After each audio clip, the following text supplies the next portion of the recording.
Assalamualaikum warahmatullahi wabarakatuh. Jumpa lagi bersama saya Rojali dalam podcast horor keramat.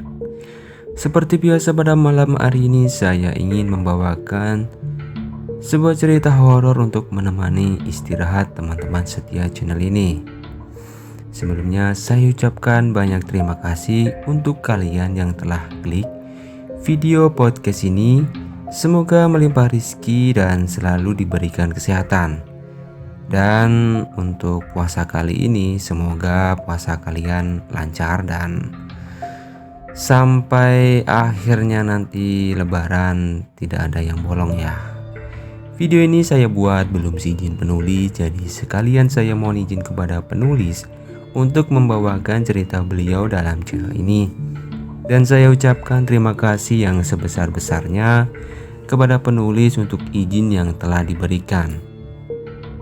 Cerita kali ini saya dapatkan di grup Facebook cerita horor dari kisah nyata dan fiksi dari karya sebuah akun Facebook yang bernama Mas Gito Hilal.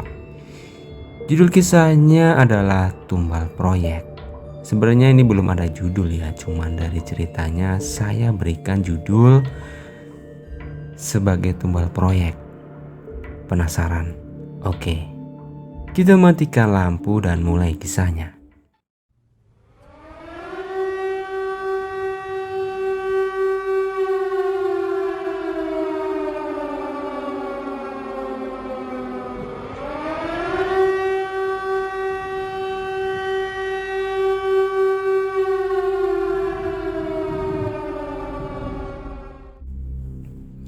Ini bukanlah cerita seram. Tahun 1980 sampai 1990. Merantau ke ibu kota merupakan sudah menjadi tradisi di kampungku. Pulangnya membawa uang banyak, pakai pakaian yang bagus-bagus dan membawa oleh-oleh untuk dibagikan ke tetangga. Tapi sebenarnya kita tak tahu hidupnya seorang perantau di ibu kota. Manis pahitnya hidup, lapar di malam hari, gaji yang telat, belum lagi kalau si mandor kabur sebelum membagikan gaji. Ternyata memang benar, di rantau itu tidak enak. Beda dengan yang aku bayangkan sebelum akhirnya aku menjadi seorang perantau juga. Pernah mendengar perantau tak pernah pulang, tanpa kabar, bahkan tanpa mayat. Jika pakai logika, gimanakah mereka sekarang? Oh ya, di tahun itu aku sendiri pun belum lahir. Berkisah dari narasumber seorang teman yang jauh lebih tua dariku. Salah seorang yang aku hargai.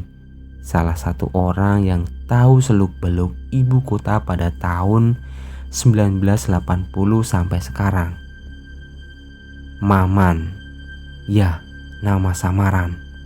Seorang pemuda yang ingin sekali pergi mengadu nasib di ibu kota berbekal nekat yang dipunyai. Dia adalah anak sulung dari 7 bersaudara. Keluarganya yang susah membuatnya nekat pergi merantau hanya untuk membantu orang tuanya menghidupi adik-adiknya. Dia diajak merantau salah satu saudaranya yang jelas sudah pernah pergi ke ibu kota. Sore itu berangkatlah sekitar 10 orang dari kampungku menuju ibu kota, termasuk Maman yang hanya mempunyai uang pas-pasan di jalan. Fajar menyingsing, Maman sudah merasakan segarnya udara di ibu kota. Paginya tibalah rombongan Maman di salah satu lokasi di mana akan dibangun sebuah bangunan bertingkat, seperti lapangan yang luas tertutup pagar-pagar seng, agar di dalam proyek tidak dilihat dari luar. Patok-patok kayu di sana-sini, bahan material yang sudah tersedia saat Maman tiba. Semua kuli dari lain daerah yang juga sama mengadu nasib pun banyak yang berkumpul untuk memulai pekerjaan yang ada di depan mata. Pak Mandor yang sedari tadi membawa buku untuk mengabsen semua anak buahnya pun tertuju pandangannya pada Maman, anak baru yang tentunya baru ia lihat. Ujar Pak Mandor, "Sini Mas." Maman mendekat. "Iya Pak," ujar Maman. "Namamu siapa dan dari mana asalmu?" ujar Pak Mandor. Saya dari kampung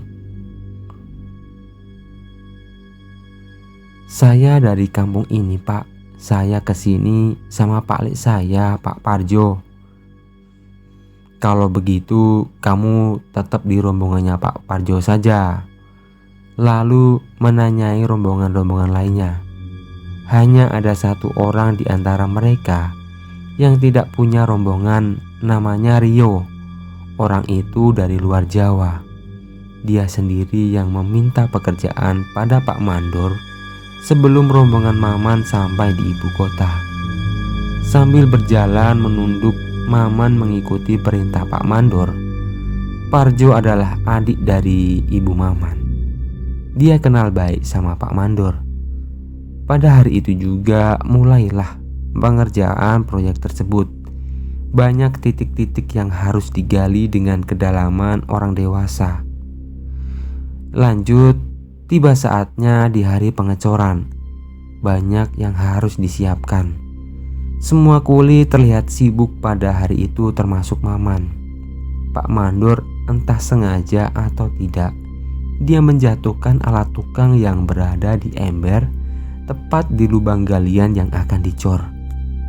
Ujar Pak Mandor, "Mas Rio, tolong ambilkan alat-alat yang jatuh itu." Perintah Pak Mandor sambil menunjuk ke dalam lubang galian. Tanpa curiga, Rio turun ke bawah lalu mengumpulkan alat-alat yang jatuh tercecer di depannya.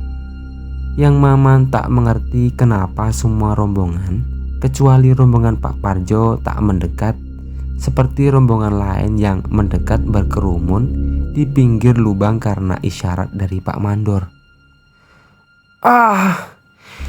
Maman kaget ketika Rio yang masih berada di lubang teriak-teriak, "Ampun Pak, ampun!" Sesegera mungkin Maman mendekat. Melihat dari belakang tubuh Pak Leknya, Parjo diam sambil memegang pundak Maman, seolah-olah menyuruhnya hanya melihat saja. Sepertinya Parjo sudah tahu kalau hal ini akan terjadi, sebab Parjo selalu mengikuti proyek-proyek besar milik Pak Mandor. Terlihat Rio setengah sekarat meminta ampun sambil memegangi kepalanya agar tak terkena lemparan batu dari atas. Ya, semua rombongan kecuali rombongan Parjo melempari Rio tanpa ampun, tanpa belas kasih. Darah merah kental tak henti-hentinya mengalir dari tubuh Rio. Pak Mandor memberi tanda berhenti. "Ayo, cepat, cor!" Lubang pun dicor dengan Rio yang masih sekarat di bawah. Maman masih mengintip di belakang tubuh Parjo. Manusia macam apa mereka ini? Kenapa mereka melakukan semua ini? Pikir Maman dalam hati. Sampai lubang penuh dengan cor, semua yang berada di situ diam saja. Pak Mandor mengatakan, "Selesaikan pekerjaan kalian. Besok kalian boleh libur." Sambil meninggalkan aktivitas semua anak buahnya. Beberapa hari kemudian Maman mencoba mencari tahu dengan bertanya pada Parjo. Maman kurang tidur sehabis kejadian itu. Wajah Rio saat sekarat selalu terbayang sebelum tidur. Itulah yang membuat Maman susah tidur. "Lek, kenapa Rio dibunuh seperti itu?"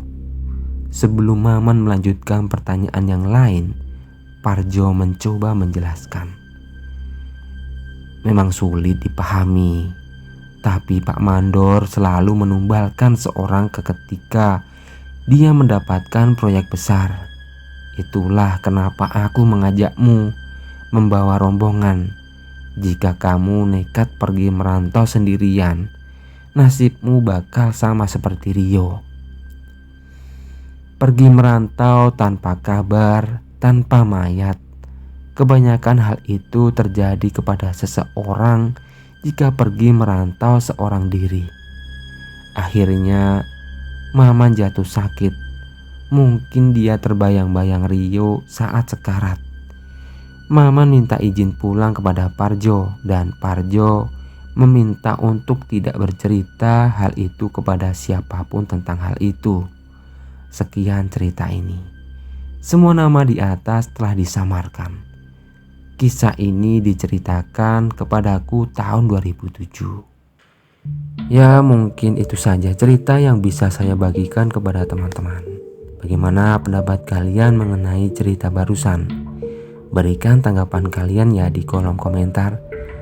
Semoga menghibur dan bisa menjadi teman istirahat kalian pada malam hari ini. Saya mohon maaf apabila ada kekurangan dalam membawakan cerita. Teruntuk penulis Mas Gito Hilal, semoga selalu diberikan kesehatan dan rezeki melimpah, sehingga dapat membagikan pengalaman-pengalaman horornya yang lain. Jika teman-teman ada pengalaman horor yang ingin dibagikan, kirim video kalian atau kirim cerita kalian ke sini biar kami buatkan video seperti ini.